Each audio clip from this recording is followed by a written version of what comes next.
Hello and welcome to my channel the literal guy. और इस video में हम एडवर्ड एल्बर्ट का जो history of English literature book है उसको चैप्टर बाय चैप्टर करेंगे। ये एक सीरीज होगा और इस सीरीज में अगर आप देखोगे तो इस सीरीज को करने के बाद आप लोगों का जो नेट सेट और गेट और जो भी एकेडमिक एग्जामिनेशन है related to English literature and other competitive examination में बहुत ज़्यादा हेल्प करेगा। तो चलिए, और जो लोग सेकेंड सेमेस्टर में है न्यू एजुकेशनल पॉलिसी के दौरान जो सेकेंड सेमेस्टर है इंग्लिश यूजी का ग्रेजुएशन का, उन लोगों के लिए भी ये बहुत ज़्यादा हेल्पफुल होने वाला है। तो चलिए शुरू करते हैं। सो फर्स्ट जो चैप्टर है वो है ओल्ड इंग्लिश पीरियड। तो आप लोग जानते हैं कि इंग्लिश लिटरेचर का जो फर्स्ट पीरियड है वो ओल्ड इंग्लिश पीरियड है और ये लगभग 450 से 1100 मतलब 1250 तक चला था। सो एल्बर्ट बोल रहे हैं कि little indeed is known of the origin of English literature. ये बोल रहे हैं कि हमें जो ओरिजिन है, exact origin of English literature, वो हमें नहीं पता। And it is reasonable to assume that verse of an extemporary kind was composed long before the period of the earliest written records, that we can be certain that poetry made of its appearance long before the first prose. So यहाँ पर ये कह रहे हैं कि हमें नहीं पता, लेकिन ये हो सकता है कि उस टाइम पे भी एक ठीक ठाक अमाउंट का लिटरेचर लिखा गया होगा और जो पोएट्री है वो पहले आया था। पोएट्री पोएट्री पहले आया था, ठीक है, प्रोज से। सो मतलब जो पोएट्री का सेक्शन है लिटरेचर का वो पहले लिखा गया था प्रोज के, मतलब in in in comparison to prose. It is important from the outset to remember that the extent of remains old English literature have came down to us for the most part in late copies. So जो जो हमारा जो मतलब literature जो हमें मिला है वो लेट कॉपीज है। उसका मतलब क्या है? उसका मतलब ये है कि जो ओरिजिनल पीस ऑफ लिटरेचर है वो लिखा गया था एक टाइम पे और उससे बहुत ज्यादा लेट में हम उस कॉपीज को डिस्कवर कर रहे हैं और ये सब मैन्युस्क्रिप्ट्स की हालत में चर्च में पड़े हुए थे। तो 300 साल पहले लिखा गया था, फिर 300 साल बाद हम लोगों को मिला, तो इस वजह से अल्बर्ट उन लोगों को लेट कॉपीज बोल रहे हैं। So far as poets are concerned, again little or nothing is known. सो हमें उस एज का जो पोएट्स थे उन लोगों के बारे में भी नहीं पता, लेकिन हम लोगों को दो ऐसे लोग हैं उन लोगों के बारे में पता है और आप लोगों को भी पता है कि दो लोग कौन थे, एक कैडमोन और एक साइनउल्फ। But mainly from mass of conjecture, most of which we cannot describe as intelligent, or they are not intelligent. Indeed, the length to which critics will at times go is clearly indicated by the fact that Old English poet has been provided with a wife on no valid evidence whatsoever, notwithstanding the myths which shroud the beginning of our lack of knowledge of the poets themselves. Old English literature has richness.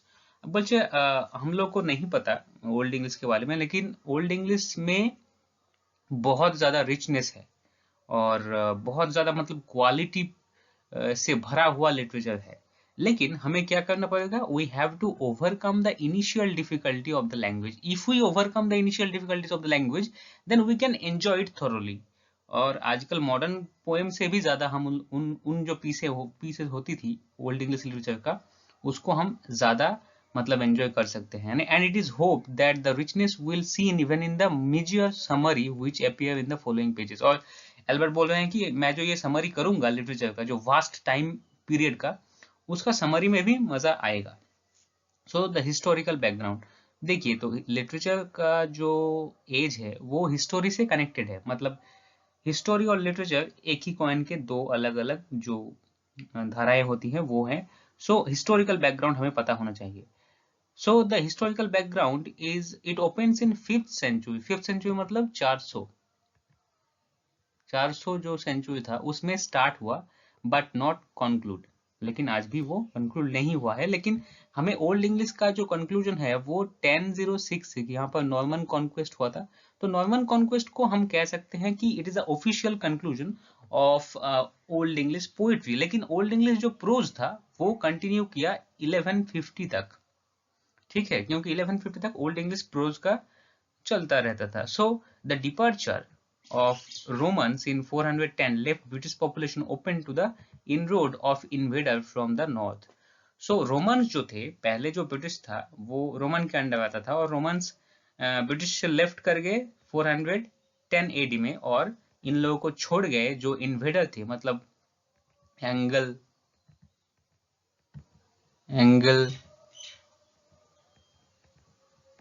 Saxony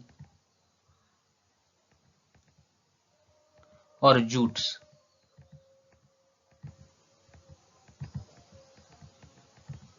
ये तीनों जो जातियां थी वो north से आई थी, north यानी Germany से.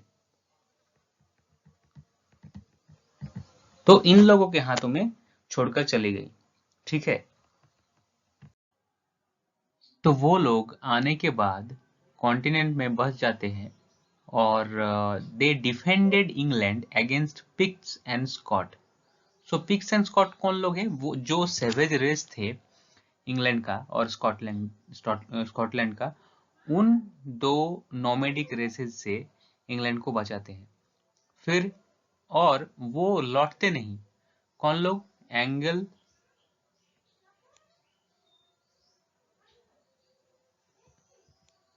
सैक्सन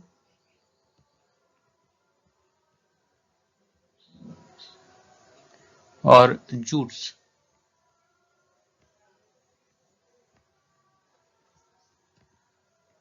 वो लौटते नहीं, वो सेटल हो जाते हैं कंट्री में. और क्या होता है? In the last quarter of the 5th century, in the course of time they gained position of all the land. So उनके अंदर इंग्लैंड का पूरा जो आइलैंड का जो लैंड होता है, जमीन होता है, वो उन लोगों के पास चला जाता था.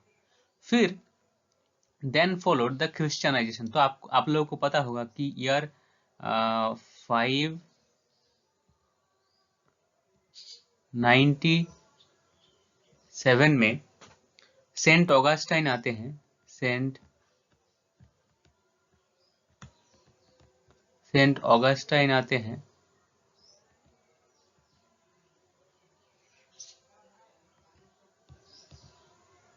इंग्लैंड, और क्रिश्चियनाइजेशन करते हैं, क्योंकि इंग्लैंड का जो लोग था वो लोग पेगन था, नॉन क्रिश्चियन था. सो उन लोगों को क्रिश्चियन में कन्वर्ट किया जाता है. और नॉर्दम्ब्रिया जो वर्क है आयरिश मिशनरी के द्वारा वो शुरू होता है. मतलब जो पेगन लिटरेचर और क्रिश्चियन लिटरेचर का यहाँ पर कॉम्बिनेशन एक देखा जा रहा है, क्योंकि जो पेगन लिटरेचर था वो ओरल था, और जो क्रिश्चियन मॉन्क थे आयरिश मिशनरी का, वो लोग इस पेगन लिटरेचर को लिख कर रखते थे.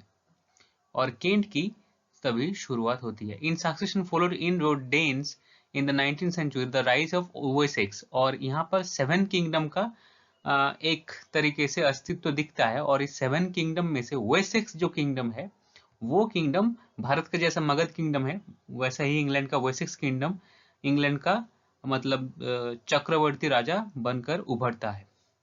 देन अल्फ्रेड द ग्रेट आते हैं. Alfred the great is the first, मतलब जिसका नाम हमें इतिहास में मिलता है अल्फ्रेड द ग्रेट किंग, वो आते हैं. फिर डेन सेटलमेंट होता है 1017 में, और नॉर्मन इन्फ्लुएंस, जो फ्रेंच का जो एक पार्ट है, प्रोविंस है नॉर्मन, वहां से नॉर्मन लोग आते हैं और इंग्लैंड को कॉन्क्वेस्ट करते हैं.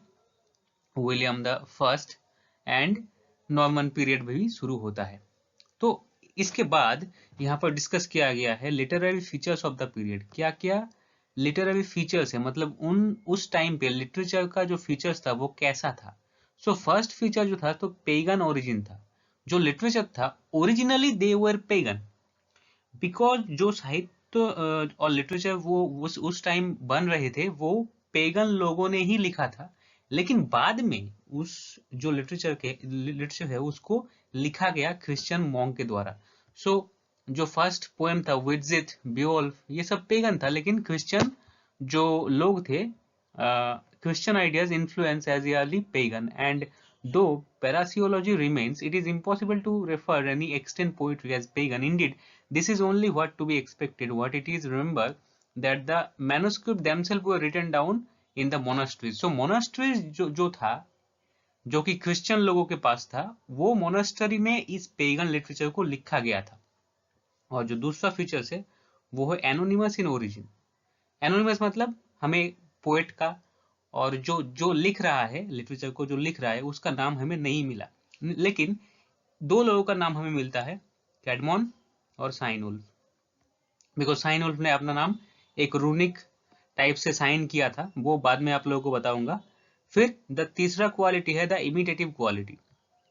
इमिटेटिव क्वालिटी मतलब much of prose and some of poetry is translated either from Latin or from Greek.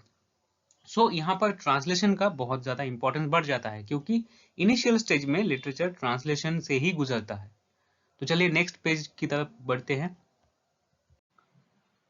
The original varies greatly. So the original जो था जिससे वो लोग ट्रांसलेट कर रहे थे, there was a huge difference between them. The favorite works for translation were books of the Bible. So जाहिर है कि लिटरेचर शुरू हो रहा है, नया नया क्रिश्चियनाइजेशन हुआ है, तो फेवरेट बुक जो होगा वो ऑफ कोर्स बाइबल होगा। सो लेटिन जो वल्गेट वर्जन ऑफ बाइबल है, वल्गेट वल्गेट वल्गेट और लैटिन लैटिन वर्जन जो बाइबल है वहां से ट्रांसलेट किया जा रहा था। And there are 4 manuscripts. So यहाँ पर 4 मैन्युस्क्रिप्ट हैं, उन लोगों का नाम आप लोगों को मतलब ध्यान रखना बहुत जरूरी है। वो 4 मैन्युस्क्रिप्ट में पूरा ओल्ड इंग्लिश का जो लिटरेचर है वो समाया हुआ है। The first one is the Beowulf manuscript और कॉटन विसेलस, ये ब्रिटिश म्यूजियम में है। इसमें कौन कौन पोएम है? इसमें है बीओल्फ है आपका, फिर जूडिथ है, फिर उसके बाद आता है जूनियस मैन्युस्क्रिप्ट्स। जूनियस में ये बोडलेयन लाइब्रेरी में है, ऑक्सफोर्ड में, और it is belong to Junius librarian Lord Arundel and first printed in 1655. Okay, so now it also contains so called Cadmonian poems. So Junius manuscript में कैडमोन का जो पोएम है वो है। फिर उसके बाद आता है द एग्जिटर बुक, और ये एक्जिटर कैथेड्रल में रखा हुआ था, इसमें साइनउल्फ की पोएम थे। फिर आता है वर्सिली बुक, ये कैथेड्रल लाइब्रेरी ऑफ वर्सिली नियर मिलान में रखा हुआ है। इसमें 2 साइन पोएम्स ऑफ साइनउल्फ है, और एंड्रियाज है और ड्रीम ऑफ द रूड, जिसको हम एट्रीब्यूट करते हैं साइनउल्फ को, वो भी इसमें है। Now the language. So what type of language they use? First of all the language, ठीक है, तो लैंग्वेज कैसा था? तो वहां पर लैंग्वेज नहीं था, क्योंकि उस वक्त इंग्लिश लैंग्वेज का जो डेवलपमेंट था वो शुरू हुआ था। सो ओल्ड इंग्लिश का जो लिटरेचर था वो 4 डायलेक्ट में डिवाइडेड था। There were 4 dialect. Northumbrian first, which was first to produce a literature, मतलब इनमें से जो नॉर्थम्ब्रियन था वो फर्स्ट लिटरेचर प्रोड्यूस कर रहा था। फिर था Mercian, language of the Midland, फिर Kentish, the language of the south east, spoken larger area than modern country of Kent. Then the last one is West Saxon. इस West Saxon जो dialect था, मतलब इंग्लिश डायलेक्ट मतलब उपभाषा जो होता है लैंग्वेज का डायलेक्ट, वो अल्फ्रेड यूज करते थे अपने जो प्रोज वर्क था, प्रोज वर्क में जो वेस्ट सेक्शन जो डायलेक्ट था वो यूज करते थे। दैट्स व्हाई जो वेस्ट सेक्शन का जो लैंग्वेज था वो स्टैंडर्ड इंग्लिश में कन्वर्ट हुआ। सो यहाँ पर 2 क्वेश्चन आते हैं कि फर्स्ट डायलेक्ट कौन सा था जिसने लिटरेचर प्रोड्यूस किया था, तो वो था Northumbrian. And which dialect become standard English, तो ये आप लोगों को बताना पड़ेगा, Wessex. Okay, now the old English poetry. Old English poetry में बेओल्फ है, तो आप लोगों को पता है कि ओल्ड इंग्लिश पोएट्री में सबसे फेमस कौन सा है? Beowulf. So origin of the poem, the theme of the poem is continental Germanic and it is likely that it was subjected long before. So ये बहुत पुराना एक पोएम है। सो चलिए नेक्स्ट पेज की तरफ जाते हैं, उसमें देखते हैं बीओल्फ का जो लिखा हुआ है। तो there is it may noted no mention of England. So Beowulf में इंग्लैंड का कोई मेंशन नहीं है, लेकिन फिर भी बीओल्फ को इंग्लैंड का फर्स्ट एपिक बोला जाता है, नेशनल एपिक। और Beowulf himself was a king of Geats. So जो गेट्स थे उन लोगों का राजा था। Though there is much in the poem which can be considered pagan.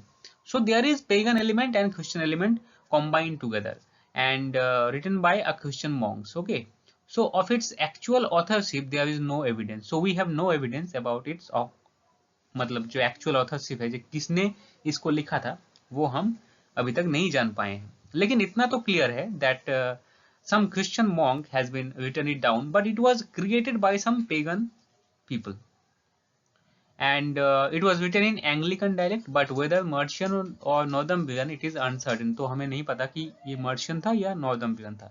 So what is the story? तो आप लोगों को स्टोरी पता है कि Beowulf का जो स्टोरी है. There are many episodes in the digression of the story Beowulf that it was almost impossible briefly to give an adequate synopsis of the narrative.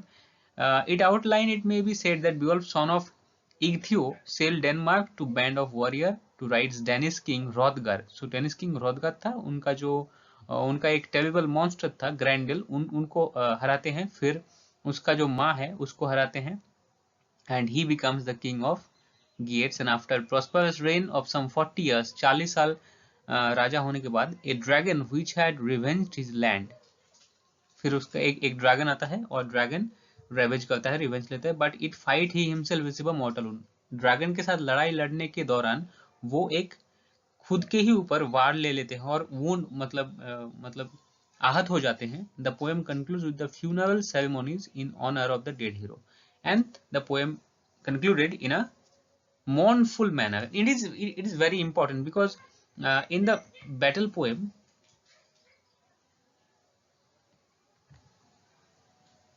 there is no place for sorrow.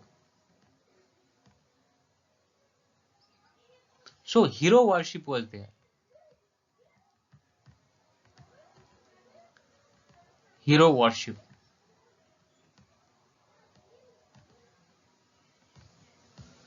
लेकिन for the first time in this poem we have the mourning of the follower for the dead hero. So यहाँ पर जो Beowulf का तो जो original text है वो यहाँ पर दिया गया है, आप अगर चाहे तो आप इसे पढ़ सकते हो. चलिए नेक्स्ट पेज की तरफ बढ़ते हैं. सो यहाँ पर जो बियोल्फ का जो स्टाइल है उसके बारे में कमेंट किया गया है that it will be observe that the language is forceful and expressive. So language क्या था, फोर्सफुल था, एक्सप्रेसिव था, विद इकोनॉमी ऑफ वर्ड, मतलब कम वर्ड यूज होता था और ज्यादा एक ही वर्ड में ज्यादातर फीलिंग को एक्सप्रेस किया जाता था. The use of compound words should be noted. So यहाँ पर कंपाउंड वर्ड का ज्यादातर यूज होता था. Especially together with of the kennings skillfully handled took of the form expressive vivid statement highly original and image. The best example of is Ben house. Ben house मतलब bone house, bone plus house, which refer to the body, and it is example of compound word. So इस तरह का compound word हमें use में देखने को मिलता है. So the same idea is expressed more than once by different words which were more or less synonymous, और एक ही तरह का वर्ड बार बार हमें यूज होने को देखने को मिलता है. सो चलिए आते हैं अदर पोएट्री में.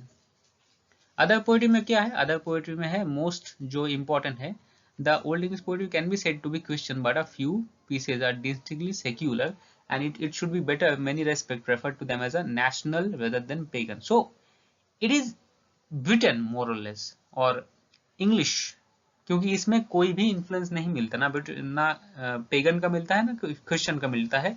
That's why Albert is saying that it can be called a national poems. So first is Widsith. ये बियोल्फ से भी पुराना है, usually consider it to be the oldest poem of the language. So English भाषा का जो पहला poem था वो था विडजिट. Almost it is nearly 150 line का है, और the poem is of special importance of the historical point of view because ये 63 लाइंस का है, और सॉरी ये हिस्टोरिकल मेरिट से ज्यादा मतलब इंपॉर्टेंस है. फिर Waldere consist of 2 fragment 63 lines. So जो वाइल्डियर था it telling us of some exploit of Walter of Aquitaine. तो वाल्टर ऑफ एक्विंटेन नाम का कोई था, उसके बारे में ये पोएम है. फिर है फाइट एट फिन्सब्रग. सो ये भी एक बैटल पोएम है. It gives us description of fighting in Finnsburg, allusion to which made the Finn episode in Beowulf. और इसका जो मतलब एल्यूजन है वो बियोल्फ की तरफ ही रहा है, मतलब it is connected with Beowulf, it is connected with Beowulf. Okay, then battle of Brunanburh, then battle of Maldon, ये 993 लाइन का एक पोएट्री है. फिर आता है एलिजीज. सो ओल्ड इंग्लिश में एलिजीज भी है. So elegies are wanderer, the seafarer, wife's lament and husband message. These are the elegies of these age. और ये मोनोलॉग्स होते थे. एल्बर्ट के अनुसार ये मोनोलॉग होते हैं. क्यों? क्योंकि इसमें एक ही स्पीकर रहता था. So that's why they are called monologues. Now Caedmon जो था पोएट, उसका जो पोएम था वो हम देखेंगे. सो इन एक्लेसियास्टिकल हिस्ट्री बीड जो एक मॉन्क थे, उसने कैडमोन के बारे में लिखा था कि कैडमोन कहाँ पर रहते थे? हिल्डा ऑफ विडबी में रहते थे. और उनका जो सबसे इम्पोर्टेंट वर्क था वो था हाइम.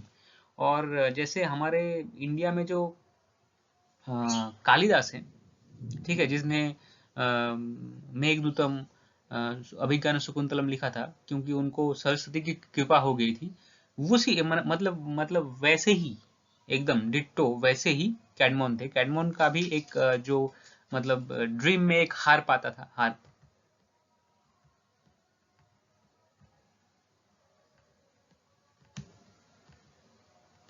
हार्प मतलब एक म्यूजिकल इंस्ट्रूमेंट जो ऐसे ऐसे होता था, जिसको बजाया जाता है ग्रीक के द्वारा. तो वो वैसे ही लिखते थे. फिर उनका जो पोएम है जेनेसिस, और कैडमोन का जो मैक्सिमम पोएम है वो ओल्ड टेस्टामेंट जो है, ओल्ड टेस्टामेंट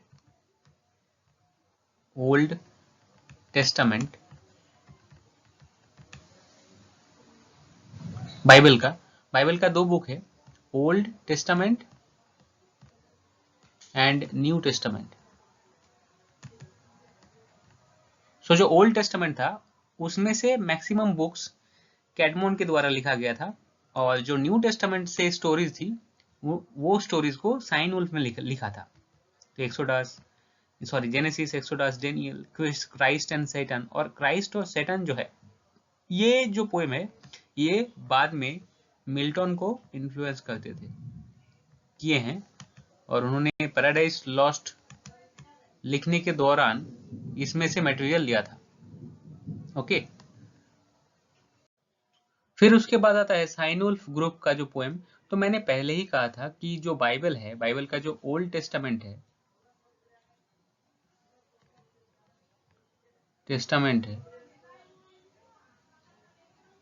ठीक है, वो लिखा था कैडमोन ने. और जो न्यू टेस्टामेंट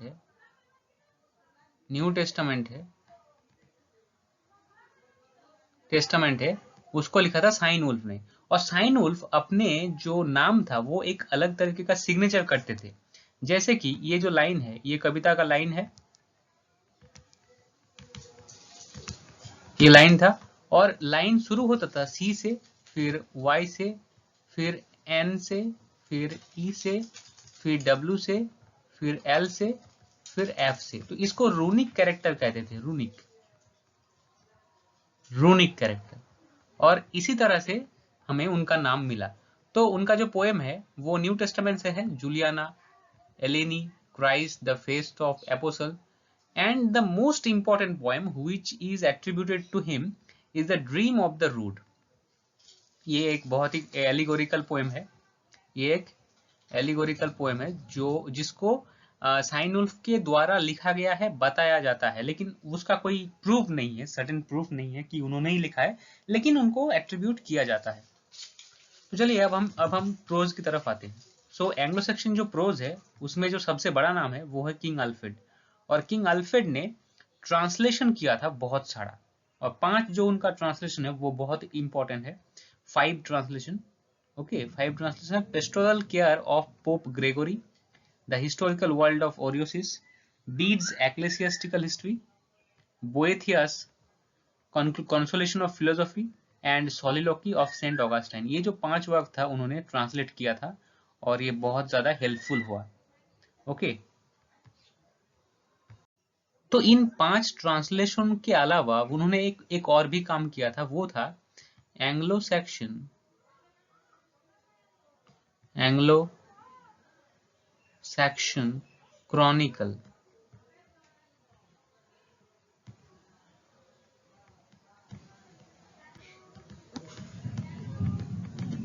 अब एक क्रॉनिकल क्या है? क्रॉनिकल है मतलब राजाओं का एक रिकॉर्ड कि कौन राजा कहाँ सिंहासन पे कब बैठा, उसका रिकॉर्ड, उनके बच्चे कौन थे, तो फैमिली का जो रिकॉर्ड है उसको क्रॉनिकल कहा जाता था।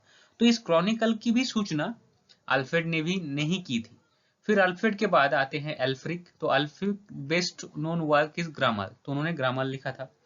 फिर कैथोलिक होमिलीज, फिर लाइव्स ऑफ द सेंट्स उन्होंने ये लिखा था, और कोलोकी। फिर आता है उल्फस्तान। उल्फस्तान बिशॉप ऑफ ऑर्केस्ट्रा थे और न्यूयॉर्क के, और इन्होंने सर्मो लुप्पी एड एंगल्स नाम का पीस लिखा था। तो मैंने पहले ही बताया था कि एंग्लो सेक्शन क्रॉनिकल जिसकी सूचना किसने की थी? अल्फ्रेड। अल्फ्रेड ने इसकी शुरुआत की थी, और यहाँ पर हमें दो मैन्युस्क्रिप्ट मिलते हैं, ए और पार्कर मैन्युस्क्रिप्ट एंड ई और लॉर्ड मैन्युस्क्रिप्ट, ईयर 1915। तो ये क्या थे? ये राजाओं का रिकॉर्ड था। तो इस रिकॉर्ड में राजाओं का जो परिवार है, मतलब उनका लाइफ है, उन्होंने क्या क्या किया, कब कब किया, वो सब कैलेंडर की तरह मतलब रिकॉर्डेड रहते थे। और ये समाप्त हुआ 1250 में। So it is a great important for the historical point of view, and historical point of view it is very much important for historian, because England का वो जो राजा था, उन लोगों का लाइफ, उन लोगों का वर्क ट्रेस करने के लिए बेस्ट चीज था। फिर आता है डेवलपमेंट ऑफ लिटरेरी फॉर्म्स। तो मैं आप लोगों को बताना चाहता हूँ कि एडवर्ड एल्बर्ट किताब का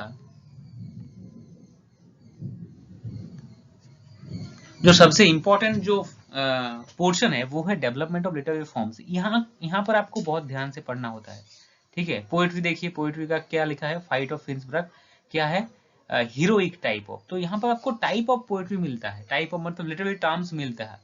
तो इस जगह बहुत ही ध्यान से पढ़ना है, ठीक है। फिर आता है एपिक। तो एपिक में कौन सा था? बियोल्फ था, ठीक है।